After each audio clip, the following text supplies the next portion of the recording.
Hello friends. तो आज हम देखेंगे ईवाई ईआरपी सिस्टम में सेल्स ऑर्डर के अगेंस्ट इनवॉइस कैसे क्रिएट करना है। तो इनवॉइस क्रिएट करने के लिए हमें सेल्स मॉड्यूल में जाना है, ठीक है। देन अगेन सेल्स, तो यहाँ पे जो सेल्स ऑर्डर का ऑप्शन है उस पर हम क्लिक कर लेंगे, ठीक है। अभी मैं सेल्स ऑर्डर की स्क्रीन पे हूँ।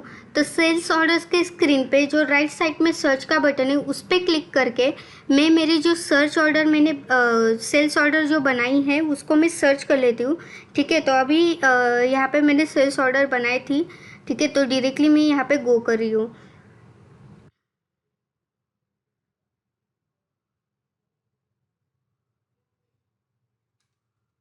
ठीक है, फॉर एग्जांपल ये मेरी सेल्स ऑर्डर है, ठीक है, जिसके अगेंस्ट मुझे इनवॉइस बनाना है, ठीक है। तो अभी ये जो सेल्स ऑर्डर है इसमें जो यहाँ पे बटन दिया है व्यू बिल, ठीक है। व्यू बिल पे आपको क्लिक करना है। व्यू बिल पे क्लिक करने के बाद अभी ये जो बिल है उसका बिलिंग का आप डिटेल्स यहाँ पे देख सकते हो, ठीक है। उसमें जो प्राइस वगैरह है, ठीक है, या फिर कुछ टैक्सेस वगैरह है, कुछ आपको यहाँ पे डेट वगैरह चेंज करनी है, ठीक है। तो राइट साइड में अपडेट करने के लिए एडिट का बटन है, उस पर क्लिक करके ये जो बिलिंग डॉक्यूमेंट है उसको आप एडिट कर सकते हो, जिससे कि इनवॉइस डेट अगर आपको चेंज करनी है चेंज कर सकते हो, ठीक है। बिलिंग कैटेगरी वगैरह कुछ ऐड करनी है, कमेंट में कुछ ऐड करना है, ठीक है। तो ये बिलिंग डॉक्यूमेंट को आप अपडेट कर सकते हो, ठीक है। अभी मैं इसको सेव कर देती हूँ। ये मेरा बिलिंग डॉक्यूमेंट है।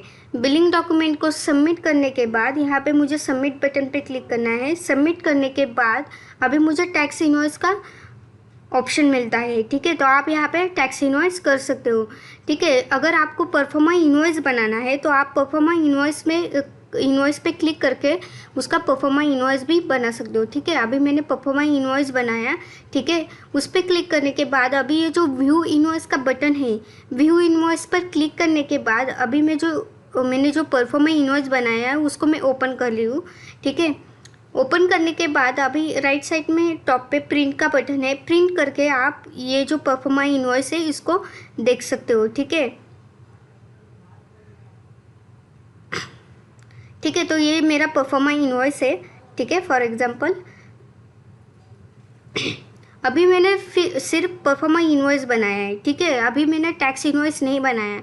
तो इसके लिए मुझे यहाँ पे टैक्स इनवॉइस का बटन मिल रहा है, ठीक है। टैक्स इनवॉइस पे क्लिक करने के बाद मेरा टैक्स इनवॉइस बन जाता है, ठीक है। तो मुझे मैसेज मिलता है डॉक्यूमेंट टैक्स इनवॉइस, मतलब मेरा टैक्स इनवॉइस बन चुका है, ठीक है। तो टैक्स इनवॉइस को ओपन करने के लिए अभी यहाँ पे व्यू टैक्स इनवॉइस का मुझे ऑप्शन मिलता है, ठीक है। उस पर क्लिक करने के बाद मैं टैक्स इनवॉइस की स्क्रीन पे जाती हूँ, ठीक है। टैक्स इनवॉइस मेरा ओपन होता है। अगर मुझे टैक्स इनवॉइस में कुछ चेंजेस करने हैं, ठीक है, अगर मुझे टैक्स इनवॉइस में चेंजेस करने हैं तो वो यहाँ पे एडिट बटन पे क्लिक करके मैं वो चेंजेस यहाँ पे कर सकती हूँ, ठीक है। जैसे कि अगर मुझे इनवॉइस डेट चेंज करनी है, कुछ पेमेंट डेट चेंज करनी है, ठीक है, उसका बिलिंग अमाउंट यहाँ पे आप देख सकते हो, टैक्सेस वगैरह भी आप यहाँ पे अपडेट कर सकते हो, ठीक है। तो ये जो है ये मैंने टैक्स इनवॉइस बना लिया है, ठीक है। जीएसटी नंबर अगर आपको यहाँ पे अपडेट करना है वो भी आप यहाँ पे ऐड कर सकते हो। उसके बाद ये जो टैक्स इनवॉइस है इसको मैं सेव कर देती हूँ। सेव करने के बाद अभी सबमिट करने से पहले मैं डॉक्यूमेंट प्रिंट कर लेती हूँ। मेरा जो टैक्स इनवॉइस है उसको प्रिंट कर लेती हूँ। तो कोई भी डॉक्यूमेंट सबमिट करने से पहले उसकी प्रिंट हमें देख लेनी चाहिए, ठीक है। तो यहाँ पे आप देख सकते हो जो कि यहाँ पे टैक्स इनवॉइस ओपन हुआ है वो अभी भी ड्राफ्ट स्टेज में है, उसको वाटरमार्क भी ड्राफ्ट है, क्योंकि ये जो टैक्स इनवॉइस है इसको मैंने सबमिट नहीं किया है, ठीक है। तो सबमिट करने के बाद वो जो ड्राफ्ट वाटरमार्क है वो निकल जाएगा, ठीक है। तो अभी मैं फिर से प्रिंट करके दिखूँगी सेम टैक्स इनवॉइस। तो वो जो ड्राफ्ट है वो निकल गया है। अभी ये जो मैंने इनवॉइस बनाया है उसका मुझे पेमेंट की एंट्री भी करनी है, ठीक है। उसका जो कस्टमर के पास से जो पेमेंट आया है उसका एंट्री भी मुझे सिस्टम में करना है, ठीक है। तो यहाँ पे व्यू पेमेंट का ऑप्शन है, ठीक है। व्यू पेमेंट पे क्लिक करने के बाद अभी आप पेमेंट डिटेल के स्क्रीन पे आ गए हो, ठीक है। अभी ये जो पेमेंट डिटेल्स है, तो पेमेंट डिटेल्स में आपको यहाँ पे कुछ ऐड करना पड़ता है, जैसे कि अमाउंट रिसीव्ड एंड पेड। मतलब अगर आप कस्टमर से अमाउंट रिसीव कर रहे हो तो कितना अमाउंट रिसीव कर रहे हो वो भी आप यहाँ पे ऐड कर सकते हो, ठीक है। फॉर एग्जांपल मुझे ये जो मेरा कस्टमर है उसने मुझे फुल अमाउंट यहाँ पे दे दी है, ठीक है। तो ग्रॉस अमाउंट आप यहाँ पे देख सकते हो, बेस अमाउंट, उसके बाद टैक्स अमाउंट, ठीक है।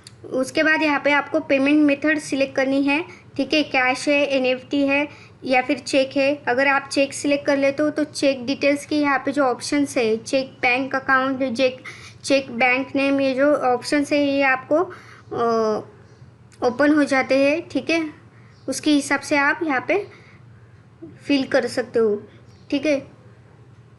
अगर आपको कमेंट में कुछ ऐड करना है वो भी आप यहाँ पे ऐड कर सकते हो, ठीक है। उसके बाद यहाँ पे बिलिंग पीरियड वगैरह जो है वो भी आप यहाँ पे ड्यूरेशन में सिलेक्ट कर सकते हो, ठीक है, बिलिंग पीरियड। अभी यहाँ पे जो पेटी कैश इन्फॉर्मेशन है, अभी कस्टमर के तरफ से जो पेमेंट आप रिसीव कर रहे हो वो अगर आपके कंपनी के पेटी कैश में ऐड करना है तो वो भी आप यहाँ पे डायरेक्टली पेमेंट स्क्रीन से कर सकते हो, ठीक है। तो यहाँ पे जो चेक बॉक्स है उस पर मैं क्लिक करती हूँ तो मुझे पेटी कैश सिलेक्ट करने का यहाँ पे ऑप्शन मिलता है। तो वो जो कस्टमर से हमने अमाउंट रिसीव की है वो डायरेक्टली आपकी कंपनी के पेटी कैश में ट्रांसफ़र हो जाएगी, ठीक है। तो ये पेमेंट की एंट्री आप यहाँ पे देख सकते हो। तो यहाँ पे जो इम्पोर्टेंट है तो आपको अमाउंट यहाँ पे डालनी है कि कितना अमाउंट आप कस्टमर से रिसीव कर रहे हो, ठीक है। उसके बाद ये पेमेंट डिटेल्स को आपको सेव कर देना है। सेव करने के बाद मुझे ये पेमेंट डिटेल्स को सबमिट करना है, ठीक है। सबमिट करने के बाद अभी प्रिंट में आप देख सकते हो कि जो पेमेंट रिसिप्ट है वो आप आपके कस्टमर को दे सकते हो, ठीक है। तो इस तरह से सिस्टम में सेल्स ऑर्डर के अगेंस्ट इनवॉइस क्रिएट कर सकते हो, उसका बिलिंग की एंट्री क्लोज कर सकते हो, ठीक है।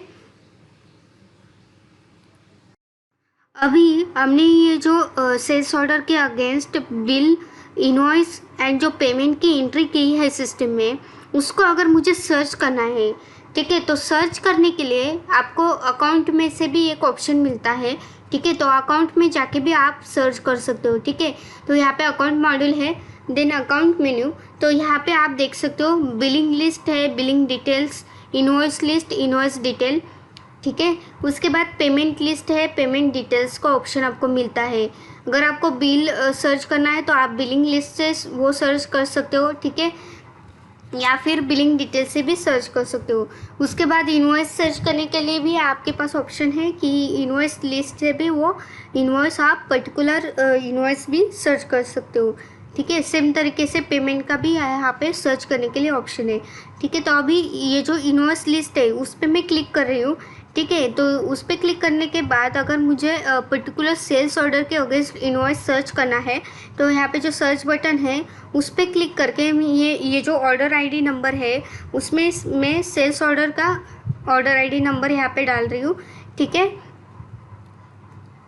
अभी यहाँ पे आपको डेटा फिल्टर करने के लिए, डेटा सर्च करने के लिए बहुत से ऑप्शन है, जैसे कि इनवॉइस डेट का ऑप्शन है, इनवॉइस कैंसिलेशन है, ब्रांच वाइज भी आप इनवॉइसेस देख सकते हो। उसके बाद अगर आपको पर्टिकुलर इनवॉइस आईडी से इनवॉइस सर्च करना है उसका भी ऑप्शन यहाँ पे अवेलेबल है। कस्टमर वाइज आपको इनवॉइसेस देखने हैं, ठीक है, वो भी आप यहाँ पे कर सकते हो, ठीक है। उसके बाद आपको गो बटन पे क्लिक करना है, ठीक है। तो अभी यहाँ पे मैंने सेल्स ऑर्डर आईडी से वो जो इनवॉइसेस है वो यहाँ पे सर्च की है, ठीक है। तो उस ऑर्डर के अगेंस्ट, सेल्स ऑर्डर के अगेंस्ट जितने सारे इनवॉइसेस बने हैं वो आप यहाँ पे देख सकते हो, ठीक है। तो इनवॉइस डॉक्यूमेंट टाइप में आप देख सकते हो हमने जो एक परफॉर्मा इनवॉइस बनाया था और दूसरा जो टैक्स इनवॉइस बनाया था उसके हिसाब से यहाँ पे मुझे 2 एंट्री दिख रही है, ठीक है। तो इस तरह से हम इनवॉइसेस को सर्च कर सकते हैं, बिल को सर्च कर सकते हैं, या फिर आपको पेमेंट की एंट्री सर्च करनी है सेल्स ऑर्डर की, वो भी आप यहाँ पे सिस्टम में सर्च कर सकते हो।